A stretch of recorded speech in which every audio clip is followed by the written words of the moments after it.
Sveiki vaikai!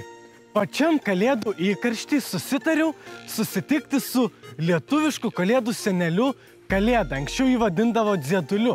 Tai mes jį kažkur čia turim sutikti ir pakalbinsiu. Labai įdomu apžiūrėti jo elnių fermą. Oho! Sveikas, senelė! Sveikas, sveikas, drąsiau! Taip, taip, ir taip. Ar parodysi man savo elnių fermą? Prašom, prašom, einam. Tai aš bėgu greit studiją paruošiu, gerai? Gerai, bėgu. Stalą irgi. Na, Vyti, einam dabar prie elnių mano. A galėtum lazdą panešti? Žinoma. Na, prašau. O piršinę gal nori užsidėti? Viena aš, viena tu. Na, vadau. Einam prie elnių. Neskubėgi, aš senas labai.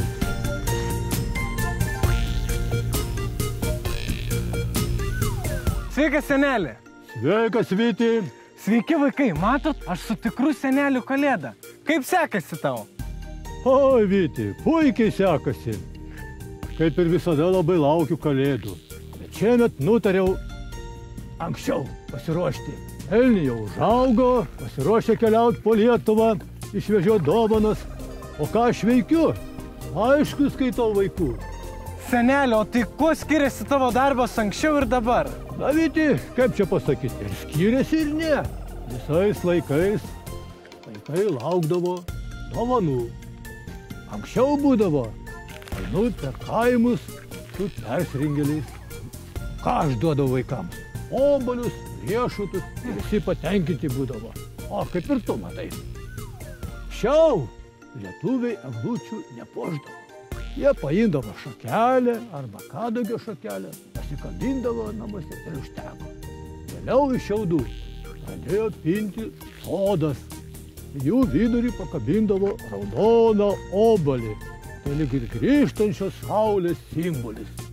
O tai, seneli, tu laiškus visada kokius gauni? Kokius? Anksčiau gaudavau popierinius.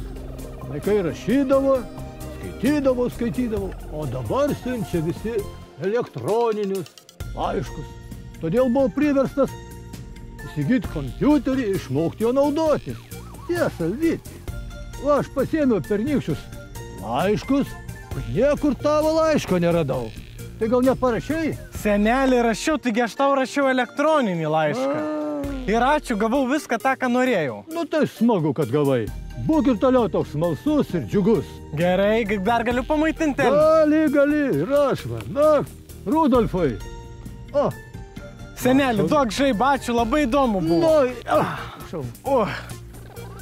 Vaikai, linkiu visiems smagių Kalėdų, švęskite, mylėkite Lietuvą ir būkite laimingi. Ha, ha, ha!